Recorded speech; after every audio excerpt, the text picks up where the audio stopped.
Hi, my little angels. Come on in. Come in. You look sleepy. Can't sleep? That's the worst, when you're tired but you can't sleep. All of you? Oh, I even see new people. Hi, new people. Come on in. It's okay. I'm glad you're here. Sit down. Be comfortable. Yeah. And if you like what you see, you can subscribe and become part of the Anti-Angel fam. Subscribe button's right there. You can also like it, share it, or comment. I love the comments. Or you could do all of it. And all my returners, get in here, you guys. Come on in. Aw, you guys look tired. It's been a long day, hasn't it? I know. I'm having the same kind of thing. It's exciting, it's happy, it's good, but it's exhausting, you know. I baked this morning and then puttered around and did some housework, and then Baby Angel had her Christmas concert, so we went to that. But she's backstage, she's the assistant stage manager, and so she had to stay behind and help strike the set. So we gotta wait till she calls and go pick her up. But I thought, I know what I can do. I can help my little angels that are having problems sleeping. I can see that. So let's everybody come on in. Find a comfortable spot. There's a chair over there. There's a couch there that can fit a few people. Oh, that chaise is really comfortable. Go ahead. I've got some sleeping bags over there and some big cushions if you want to go on the floor. And over there in the corner is a hammock. Oh, it's big enough for more than one. Okay, is everybody comfy? You got your spot? Okay. Do you guys mind if I turn the lights down and we'll just have the lights from the tree? Okay. And we'll have some candles. Now, we're only just going to use the battery candles. Because if we're going to try to sleep, we can't have lit candles, right? That's dangerous. You guys mean too much to me. Okay, so first thing we're going to do, and this is for you new people that haven't been here before, we practice our breathing. It's a breathing technique to help our whole body relax. And the reason we do it is our brain is like the command central. So as soon as it realizes what we're doing, it sends the message out to the rest of our body to slow down. Okay. And we do this whenever we want to relax or sleep or calm ourselves, or when we feel anxiety starting or panic starting, maybe we can keep it at bay. Also, just when things are crazy and you just need a minute to yourself, take the minute. You've earned it, you deserve it. So, we're going to breathe in through our nose for a count of 4. We're going to gently hold it for a count of 4. And then we're going to breathe out slowly through pursed lips for a count of 4. That's right. If you can. If you can't, then don't. Just do 1 or 2, whatever you can manage. This is for you, okay? So let's breathe in. Breathe in 1, 1, 2, 3. Gently hold it. 1, 2, 3. Out. Good job. Okay, we'll do it again. Breathe in. Gently hold it. And breathe out. Good job. Now, ready? Breathe in. Gently hold it. And out.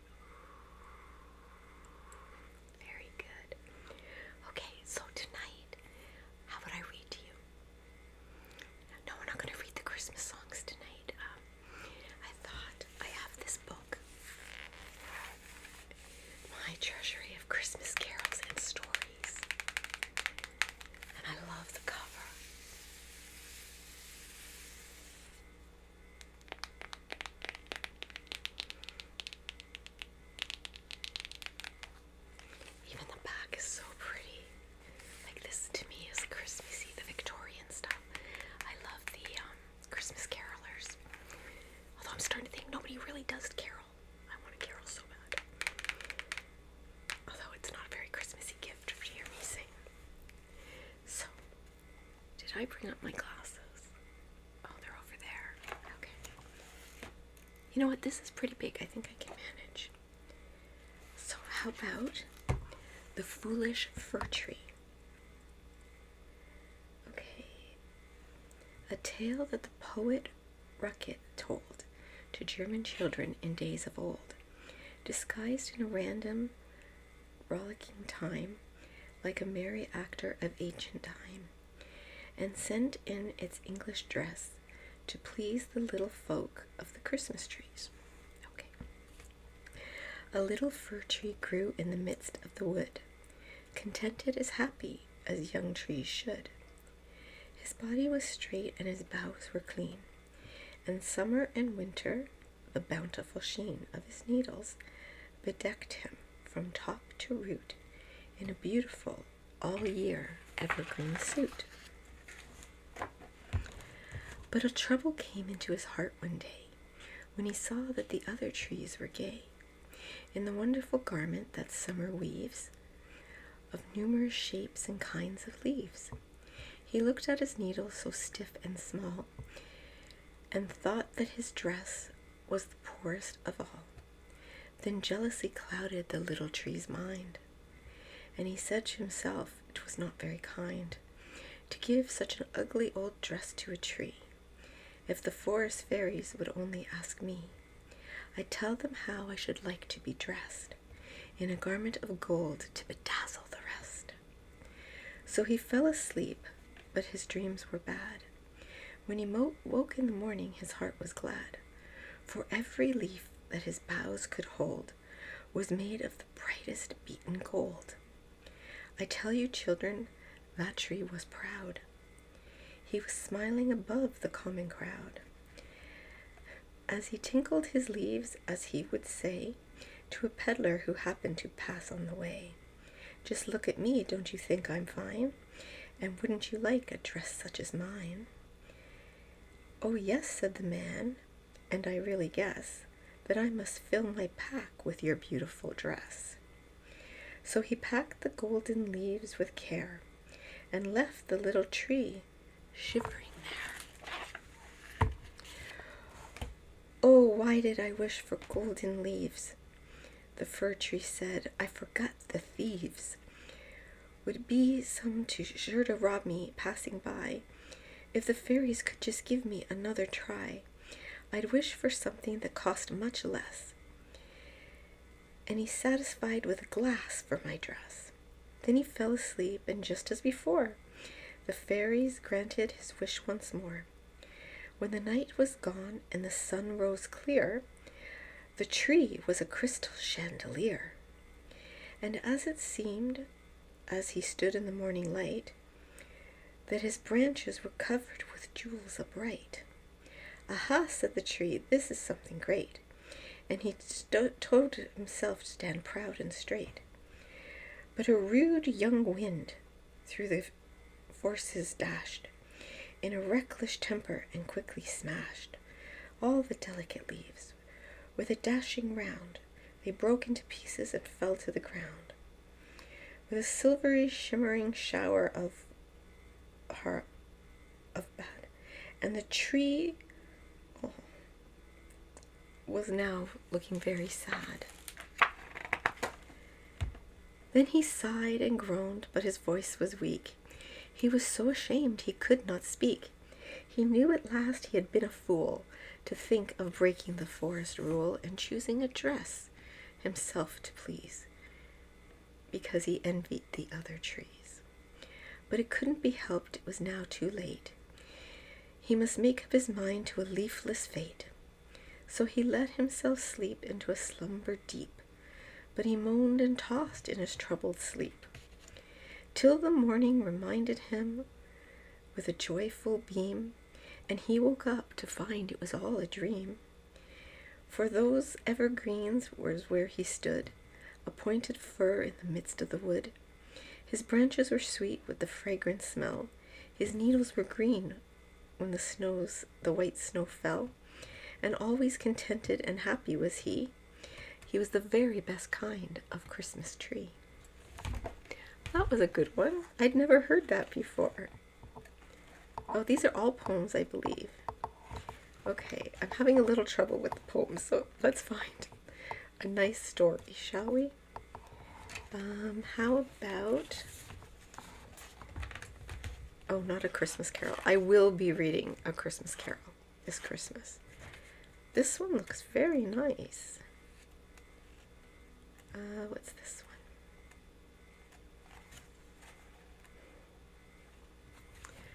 How about A Story from Canada? This is adapted from Louisa May Alcott's Anne of Green Gables. So, sorry, this is called Christmas at Green Gables. Christmas morning broke on a beautiful white world. It had been a very mild December, and people had looked forward to a green Christmas. But just enough snow fell softly on the night to transfigure Avonlea. Anne peeped out from the frosted gable window with such delighted eyes. The firs in the haunted wood were all feathery and wonderful. The branches and the wild cherry trees were outlined in pearl. The plowed fields were stretches of snowy dimples, and there was a crisp tang in the air. It was glorious. Anne ran downstairs singing until her voice echoed throughout Green Gables. I'm trying very hard not to do an iambic pentameter from the poem. Merry Christmas, Marilla. Merry Christmas, Matthew. Isn't it a lovely Christmas? I'm so glad that it's white. Any other kind of Christmas just doesn't seem real, does it? I don't like green Christmases. They're not really green. They're just, nasty faded browns and grays. I don't know why people call them green. Why? Matthew, is that for me? Oh, Matthew. Anne took a breath. She took the dress and looked in revered silence. It was so pretty. It was a lovely soft brown with all the gloss of silk, and a skirt with dainty frills and shearings, a waist elaborately pin-tucked in the most fashionable way. It was a crowning glory. The sleeves were the crowning glory best of all.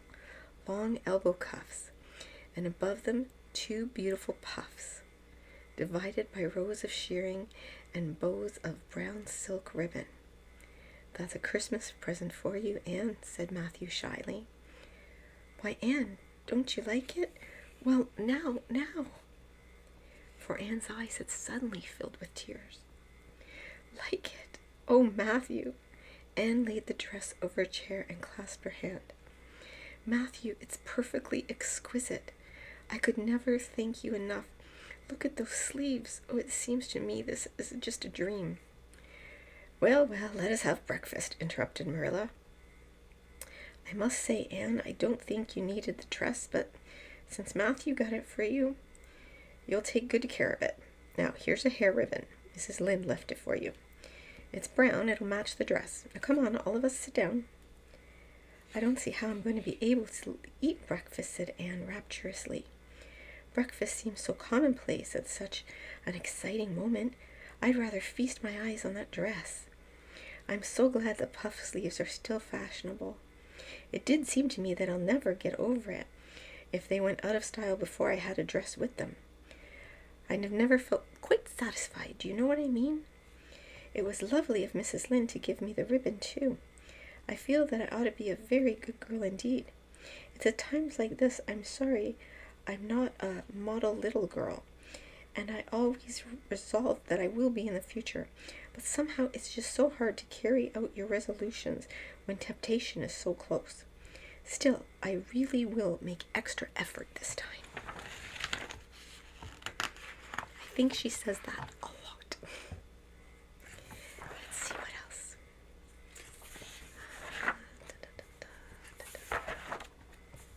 Well, this one's a nice long one. We can do that one another night. The Christmas Carol will definitely be doing, for sure. Have a Christmas around the world. Let's see what we can find, shall we? I know you guys like the sound of the pages turning, too. How about... Yeah, we've done those 2 already. We've done Piccola. My goodness, we've done a lot. How about, okay, this one. Santa Claus in the Bush. This is adapted from the Australian poem. It chanced out back at Christmas time, when the wheat was ripe and tall. A stranger rode to the farmer's gate, a sturdy man, but small. Run down, my little son Jack, and bid the stranger stay, and we'll have fun for old time's sake, for the morn is Christmas Day. Not now, said the dour good wife, but you should let him be, and maybe only a dour chap from the bend of P. With a drosser's tail and a drosser's throat, to drink the whole rough trough. Oh, he's maybe a life insurance man, who'll talk us black and blue. Good wife, he's never a drosser chap, for these swags are neat and thin, and he's never a life insurance man, with the dust about his skin. We can let him have a chair at the table side, and give him a bite to eat, an omelette made of new laid egg, or a tasty bite of meat. A waste of food, said the dour good wife, as she took the egg with a frown. But he gets no meat unless you run a patamelon down. 'Tis well, said the bonny wee man. I have eaten the wide world's meat, and the food that's grown the knight's good will is the sweetest food to eat. But the night draws unto Christmas, and I must rise and go, for I have a mighty way to ride to the land of cold and snow. It's there I must load my dredges up with reindeers 4 in hand, then go forth south, north, east, and west, to each and every land. To the cold and snow, said the dour good wife, you visit my husband well, for when he gets up on his journey horse, he's a bit of a liar himself. Then with a laugh went the bonny wee man to his old horse grazing nigh, and away like a meteor flashed they were, far off into the northern sight. Okay, that was a good one. I couldn't quite make out all the words, but it's enough. So I hope this finds you all sleepy, and I hope that you have lovely, lovely, sweet dreams. And just always know while you're falling asleep, I wish only the best for you, because I love you, I value you, I honor you, I see you, and I'm so very, very glad